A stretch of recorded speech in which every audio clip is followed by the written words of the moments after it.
Hey everybody, this is David, and today I'm going to be talking about Arrow, Season 5, Episode 18, Disbanded. And in this episode, we see that Team Arrow is disbanding. Yay! No, not yay. Okay, so let's talk about this episode. First of all, we get to see Team Arrow, where the episode last left off. Oliver is telling Team Arrow that, he's shutting down shop, closing everything. He has another idea up his sleeve, but it's not for the greater good. Unfortunately, it's going to make things probably worse.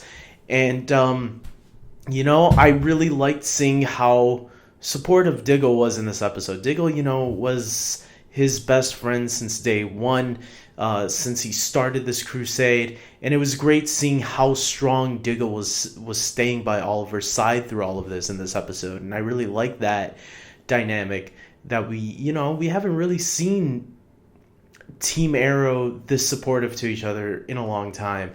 I mean, you remember back in season 3 after Oliver betrayed Team Arrow, Diggle was the one punching him. Now it's Oliver punching Diggle, and you're like pissed off at Oliver, but Diggle took it, man. He forgave Oliver really quick, and I thought they were both gonna start punching each other left and right, and no, Diggle's like, look, did you get off your anger issues?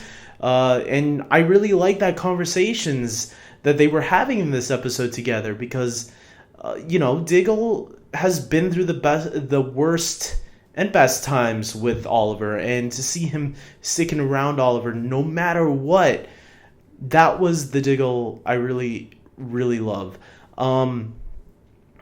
Felicity, I was a little surprised about because I thought she would have been more supportive, but Diggle came to her and he was like, you know what, if Oliver thinks this is the right decision, let him do it. And so I was actually surprised. That was the only thing we really got from Felicity on supporting Oliver. But okay. As long as we don't get no Felicity, Oliver, Elicity drama, I'm happy with the way Felicity has been this season. I think I haven't been more happier with Felicity in a full season since season 2. So I'm glad that we're getting back on track to what this thing is. This is what made the show amazing with these character interactions, and it's not the characters going against the main character, it's them supporting the main character, and that's what I feel supporting characters need to be. Stop going against the character we are following on his journey. Help the character, support the character, do your job. And that's what this episode had all the characters doing. They were supporting Oliver, they were trying to help him, make him see the light again. I really like that. The flashbacks were cool. I did like in the beginning when they gave a little reason on why he had to go back to the island to make it look like he was there the entire time, just because it would give him an easier excuse when he had to talk about it later on. I can't believe we're actually almost to that point where the show started. I think it's going to be really interesting to see how they connect it all back. Specifically with the beard. So does that mean this flashback takes place maybe a few months before he's found? I'm very curious to see how they're going to end it this season, have it all wrap up, because it is coming together nicely with that little touch that they added there today. Speaking of the Bratva, since that's what was in the flashbacks, Oliver calling the Bratva up, telling Antonelli, I'm gonna need your help to kill Adrian Chase. That was I obviously we all knew this was gonna happen because of the previous, and it kind of went the way that I was suspecting it would after Oliver changed his mind later on in the episode that Antonelli was going to be pissed. And this makes me wonder, are the Bratva going to be the villains in season 6? I mean, think about it. An all-out war between the Bratva and the Vigilantes. I think that would be a pretty awesome storyline next season. And if you do know the comics, or even in Batman v Superman this past summer, Antonelli is also known as the KG Beast. He's a villain in the comics. So will he be the villain for season 6? I wouldn't mind it. I wouldn't mind seeing the entire Vigilante or Team Arrow at least go up against the Bratva. I think it would be a really change of pace instead of these big villains like Prometheus and Deathstroke. Like, yeah, sure, give us these vigilantes against the Russian mob. I think that would be amazing to watch on a television scale. Speaking of villains, let's talk about Adrian Chase, also in this episode. You know, that scene where him and Oliver are in the office together. You know, Quentin wanted to punch his lights out, but he couldn't. Oliver had to say, hey, I can handle this. I'm a grown-up. And, you know, after he left, Chase has the guts to put a knife on Oliver's desk and tempt him to kill him, which was very ballsy on Adrian Chase's part, because for all we know, Oliver could have snapped, which he kind of almost did on Diggle.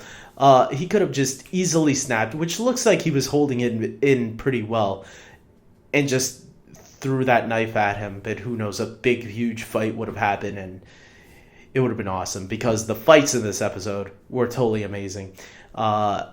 I gotta bring that up now. Yeah, I'll get back to Chase in a few seconds.